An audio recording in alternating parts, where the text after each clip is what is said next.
ये कौन सी विजिट है आज जो आप आए हैं हरबटपुर? ये तीसरी, चौथी, पांचवी कौन सी विजिट है? ये मेरी तीसरी विजिट है। एक्चुअली टाइम का प्रॉब्लम आता है, इसलिए इसलिए मैं आ नहीं पाता हूँ।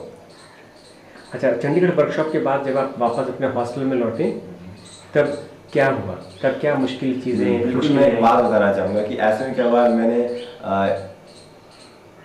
उसके बाद बाउंसिंग का सबसे पहला अभ्यास मैं अपने रूममेट के साथ करा। मैंने तो बोला वो विनय, मैं एक्चुअली च च च च और ऐसे में च च बोलता ही रह गया था काफ़ी लंबा।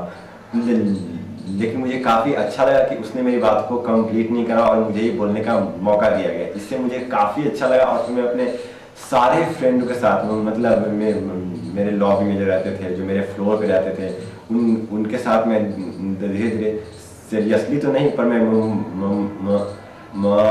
मजाक के ही उन्हें, जैसे कि राधन क्या हाल है तेरे, मतलब ऐसे करके मैं पूछने लगा था। फिर बातें करने लगा था और ऐसे में जब मैं धीरे धीरे जब मैं कंफर्टेबल होना शुरू कर दिया तो उसके बाद मैं अपने इस टैमलिंग के बारे में उनसे मैं खुली तौर पे डिस्कस भी कर सकता था कि एक्चुअली मैं ऐसे में चंडीगढ़ गया था कि मैं इससे पहले मैं हरबटपुर भी जा चुका हूँ। तो मुझे ये मालूम हुआ कि हमें इस बात को डिस्कस करनी चाहिए और इसलिए मैं तुम लोग के साथ ऐसा कर रहा हूँ। तो क्यों ना हम विनय के लिए तालियां बजाते हैं? आपके रूममेट का नाम विनय है? हाँ जी, विनय है। तालियां बजाते हैं उसके लिए। मैं भी बजाना चाहूँगा क्योंकि उसने वास्तव में एक बड़ा अच्छा काम किया। हाँ जी। ज़्यादातर लोग दूसरे व्यक्ति की तकलीफ देख के उसके शब्द को पूरा करने का प्रयास करते हैं। सही बोल रहे हैं। और इसका असर हमारे पर उल्टा पड़ रहा है। तो ये बहुत अच्छी बात है कि आपको ऐसा दोस्त मिला है। अच्छा, हॉस्टल में जाने के बाद और क्या क्या चीज़ें हुई और क्या मुश्किलें? क्या कोई आपके ऊपर हंसा कभी? नहीं, या मुस्कुराया? मेरा जहाँ तक अगर सवाल है तो मुझे बस एक लड़का याद है जो चंद्रेश सैनी मंडी का से, वही एक बार मुस्कुराया था। लेकिन मैं एक बात अगर अब बोलूँ तो उस वक्त अगर ऐसी सिचुएशन में अगर मैं होता तो मैं अपने आप पे खुद भी हंसता।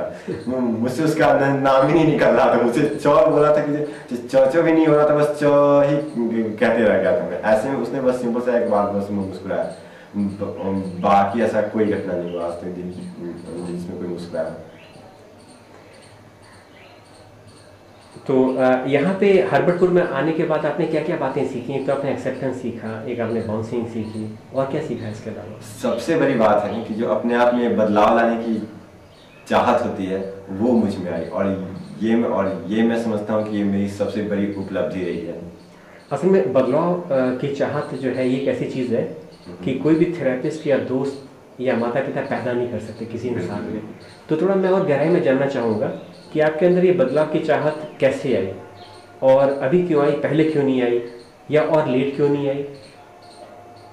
ऐसी क्या बात हुई आपके जीवन में जिसने आपको बदलने के लिए मजबूर किया?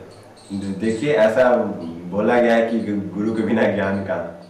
मैं सच में बोलूँ तो इससे पहले मेरे पास कोई गुरु नहीं थे। मैं चाहता हूँ कि अपने आप को बदलने की चाहत, गूगल करना, गूगल करके ढूंढना इस्लामिक एसोसिएशन, ये आपने और पहले क्यों नहीं किया था? ये काला आम में आने के बाद ही क्यों किया? नहीं, आप ऐसा नहीं कह सकते कि मैं पहले ऐसा नहीं किया करता था। मैं जैसे कि मेरे काला आम से आने से पहले ही मैं जो टीसा की वेबसाइट पे जो बुक्स की लिंक दी गई है वो बुक मैं काला आम से पहले ही पढ़ चुका था। लेकिन अब वही बात है कि पढ़ने को खूब पढ़ रहे हैं, कोई किसी ने कोई सजेशन दिया, आप उसी के सेंस मानने लगे। लेकिन जो एक होती है कि परसिवरेंस जो होती है कि हमें कंटिन्यू करते रहना, ये मेरे में आज तक कभी नहीं आई थी। मुझे लगता है कि अगर कोई आपको कोई सलाह देता है, आपको अगर कुछ नई चीज़ पता चलती है, आप जब तो उसको रियल प्रैक्टिस में नहीं लाते हैं, आपको कोई बेनिफिट नहीं होने जा रहा है उससे। और यहाँ पे आने के बाद मुझे ये लगा कि मैं उसको रियल प्रैक्टिस में कैसे ला सकता हूँ। मूलतः बात वही थी कि आपको अब कैसे अपने ब्रीथिंग पैटर्न पे कंट्रोल करना है, कि कैसे आपको अपने बोलने के अंदाज पे काम करना है। लेकिन अब उस अंदाज को रियल लाइफ में लाने के उसमें टिप्स नहीं दिए गए थे कि आप इन आहिस्ते आहिस्ते आप इसकी की ओर बढ़ेंगे, जो कि मुझे यहाँ आने के बाद ही पता चला। परसेवरेंस और किसी चीज़ को अभ्यास में लाना, ये चीज़ें आमतौर पर लोग क्यों नहीं कर पाते हैं? लोग क्यों 2 दिन करके फिर ठंडे पड़ जाते हैं? अगर निश्चित तौर पर अगर मैं बोलूँ तो ये आदतों की वजह से होता है और विल पावर नहीं होने के कारण। अगर देखिए मैं जब यहाँ पे जब आ रहा हूँ तो हो सकता है मैं इसको अपने रूटीन में शामिल कर लूँ, ठीक है मैं आऊँगा, लेकिन आप मुझे जो बताओगे हो सकता है मैं उसको लागू ना करूँ। ये तो बंदे के ऊपर डिपेंड करता है।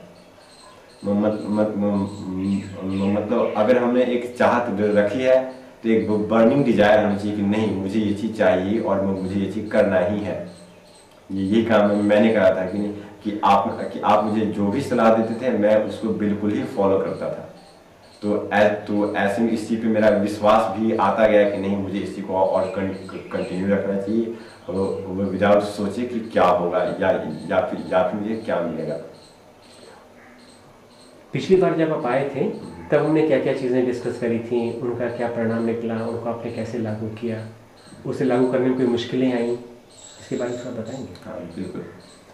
मैं पिछली बार मैं लास्ट मंथ को 25 तारीख को आया था, अब बोल सकते हैं 25 सितंबर को, ठीक है। तो उस वक्त आने के बाद मुझे याद है कि दो चीज़ें जो हमने ये करा था कि हमने ब्रीथिंग प्रैक्टिस पे ध्यान दिया। आपने मुझे ब्रीथिंग प्रैक्टिस सिखाया कि हमें कैसे बेली ब्रीथिंग करना चाहिए और कैसे इसलिए अवेयरनेस लाना है कि हम जो ब्रीथिंग कर रहे हैं वो बेली ब्रीथिंग है भी या नहीं। तो ऐसे में मुझे कोस्टल ब्रीथिंग का भी अभ्यास कराया गया और बेली ब्रीथिंग का भी अभ्यास कराया गया। तो मैंने क्या महसूस किया कि बेली ब्रीथिंग करते रहने से हमारा श्वास का बिल्कुल नॉर्मल फ्लो चलता रहता है और उतनी परेशानी बोलते वक्त नहीं आती। आप परेशानी को इस सेंस में ले सकते हैं कि हमारे पेट में कोई जकड़न नहीं महसूस होती है और हमारा ध्यान सिर्फ बोलने पे ही लगा रहता है। ये सबसे बड़ी चीज़ होती है। उसके बाद क्या डिस्कशन हुआ था कि हमें एक्सेप्टेंस के बाद अपने कम्युनिकेशन पे ही ध्यान देना है। अक्सर क्या होता है कि जो हकलाते हैं वो किसी की बात अगर सुन रहे होते हैं तो बोलने वाला ये समझ रहा होता है कि आप उसकी बात ध्यान से सुन रहे हो, लेकिन हकलाने वाले एक्चुअली में काउंटर आर्गुमेंट्स में बिजी होते हैं कि अब जैसे कि उनके मन में अगर कोई संशय है तो वो ये सोचते थे कि मैं इनसे अब सवाल कैसे पूछूंगा, अब मेरी बोलने की बारी आ रही है, अब मैं कैसे बोलूँगा। तो ऐसे में मैंने ये सीखा कि नहीं, उनकी बातों को जब हम सुन रहे हैं तो हमारा पूरा ध्यान उनकी बातों को ही सुनने पे लगा होना चाहिए और उस वक्त हमें ये नहीं सोचना चाहिए कि अब मेरी बोलने की बारी आ रही है। जब आएगी बारी तो हम बोलेंगे और यही एक अच्छा कम्युनिकेशन है। आमतौर पर हकलाने वाले जो है वो धारा प्रवाह बोलने यानी फ्लुएंसी की फिराक में रहते हैं और कम्युनिकेशन में उनका कोई ज़्यादा रुचि नहीं होती, रुझान नहीं होता। तो आप इसे कैसे देखते हैं? मैं इसे इस तरह से देखता हूँ कि हम चाह को जल्दी नहीं रोक सकते हैं। अगर स्टैमिंग एसोसिएशन में आए या फिर टीसा की मदद ले रहा है तो नेचुरली उसके पीछे एक मोटिव फोर्स ये है कि हम ठीक होना चाहते हैं और इसी चाह में अब एटलीस्ट ये तो हमें है पता कि हम ठीक से नहीं बोल पा रहे हैं, लेकिन अंदर एक अंतरात्मा भी एक प्रयास में लगी होती है कि नहीं हमें ठीक से बोलना है। हम निरंतर ही इस प्रयास में लगे होते हैं और इसलिए हम फ्लुएंट बनने की कोशिश के ही कारण हम हकलाते भी हैं। तो फिर करना क्या चाहिए? हमें ये करना चाहिए कि हमें फिलहाल इस सोच को ही त्याग देना चाहिए कि हमें फ्लुएंट बोलना है, हमें एक अच्छा कम्युनिकेटर बनना है, हमारा ध्येय ये होना चाहिए। अच्छा कम्युनिकेटर और फ्लुएंट बोलने वाले, इन दोनों में क्या अंतर देखते हैं? देखिए हम लोग का ये कॉमन एक्सपीरियंस है कि जो धारा प्रवाह बोल पाते हैं इसका अर्थ ये नहीं है कि वो एक अच्छे कम्युनिकेटर होते हैं। कम्युनिकेशन में बाकी चीज़ें भी ध्यान में आती है कि आप क्या बात बोल रहे हैं, आप कैसे उनको सुन रहे हैं, आपकी उस पर रिस्पॉन्स क्या है, आपका बॉडी लैंग्वेज क्या है, ये सारी बातें मायने रखती हैं। और ऐसे में अगर मैं कहूँ तो स्टैमरिंग हमें एक चांस दिया है कि हम अपने कम्युनिकेशन पे वर्क करें और बाकी इन भीड़ों से कुछ अच्छा कम्युनिकेटर बन के दिखाएं। आप इंटरनल एग्जाम्स में आपने टॉप किया है, कितने नंबर आए थे आपके? अब मेरे 84% आए और मैं आपको अगर एक बात बताऊं तो जो सेकेंड टॉपर है वो मेरे आसपास में है, उसको 73 के आसपास आए हैं। कॉन्ग्रेचुलेशंस। Thank you. अच्छा, तो आप पढ़ने में बहुत अच्छे हैं और अच्छा पढ़ने में अच्छा होना और हकलाना, ये दोनों चीज़ें एक दूसरे की पूरक हैं या एक दूसरे के में कोई विरोधाभास है? मतलब हकलाना जो है वो पढ़ने में मददगार बना या एक रुकावट बना? ये एक्चुअली आप पे डिपेंड करता है कि आप इसको किस रूप में लेते हैं। और कुछ ऐसे लोग भी होते हैं जो सोचते हैं कि मैं हकलाता हूँ, मेरी ज़िंदगी तो समाप्त हो चुकी, अब मैं क्या करूँगा। वो अपने कुछ ऐसे एक्टिविटी में भी हो जाते हैं कि वो अपने मूल काम पे ध्यान नहीं दे पाते हैं। मेरी सोच उनके बिल्कुल उलट थी। मेरे अंदर ये सोच पहले से ही थी कि मैं हकलाता हूँ और इसलिए मुझे अपनी पढ़ाई पे ध्यान देना चाहिए ताकि कोई ना कोई फील्ड में अच्छा बन सकूँ और मेरी ज़िंदगी, इसका मतलब मैं अपनी ज़िंदगी को सिक्योर बना सकूँ, ठीक बना सकूँ। और इसलिए मैंने शुरू से ही पढ़ाई पे ही ध्यान दिया।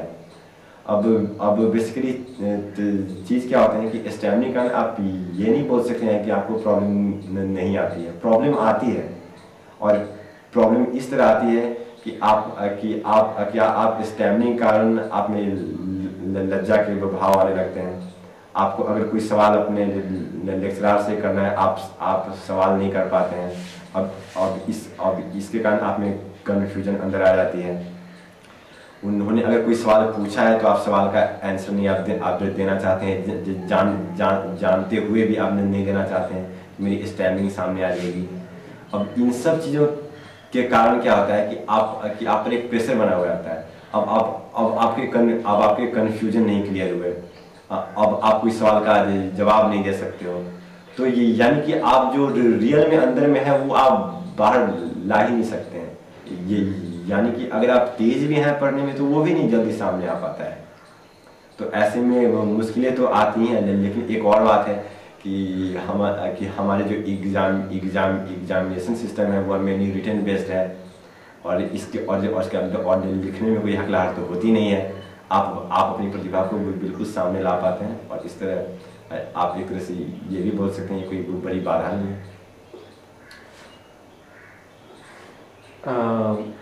इसके बाद कैंपस इंटरव्यू की बारी आएगी, कैंपस इंटरव्यूज होंगे। कैंपस इंटरव्यू में आप क्या उम्मीद करके चल रहे हैं? आपको क्या लगता है क्या होगा इंटरव्यू में? देखिए, सच कहूँ तो मेरी मेंटलिटी ऐसी हो चुकी है कि मैंने शुरू से ये बात सोच रखा है कि जब मेरा इंटरव्यू ले रहे होंगे तो मैं शुरुआत किस चीज़ करूँगा। मैं उन्हें पहले ही इन्फॉर्म कर दूंगा कि सर मैं हकलाता हूँ, मुझे बाकी कैंडिडेट्स की अपेक्षा हो सकता है मैं 5-6 मिनट आपका ज़्यादा टाइम लूँ। Perfect, very good, beautiful. अच्छा, और तो हकलाने को लेकर आपने बहुत सी एक्टिविटीज़ कर ली अभी। आपने रोड पे जाके लोगों से बात की, बस स्टैंड पे जाके लोगों से पूछा। सबसे मुश्किल चीज़ क्या लगी अभी तक आपको? अगर सच बोलूँ तो मुश्किल चीज़ मुझे क्लास में एक्सेप्ट करने में ही लगा था, लेकिन वो काफ़ी सुनहरा अनुभव था। उस याद को मैं कभी नहीं भूलना चाहूँगा। अब इसके कारण क्या हुआ था कि मेरा रोल कॉल जब हुआ, जब मैं बोला रोल नंबर 20, तो मैं यही बोलता रह गया यस मैम, मैं वो बोल ही नहीं पाया। और जब 20 और जब उन्होंने जब 22 नंबर को कॉल करा तो उस वक्त मैंने ये यस मैम बोला था। तो मैंने तपाक से बोला कि क्या तुम सो रहे थे क्या? नहीं मैम, एक्चुअली मुझे बोलने में प्रॉब्लम होती है, इसलिए मैं कभी अपनी अटेंडेंस बोल नहीं पाता हूँ। अब उस समय क्या बोले, मेरे रोंगटे खड़े हो गए थे। लेकिन उसके बाद मुझे ऐसा लगा ना कि अब मुझे काफ़ी कंफर्ट मिल रहा है। अब मैं बाकी कहीं भी मैं इस बात को एक्सेप्ट कर सकता था। लेकिन जो पहली अनुभव थी वो काफ़ी चैलेंजिंग थी, मतलब बहुत कुछ सोचना पड़ा था इसको करने के लिए।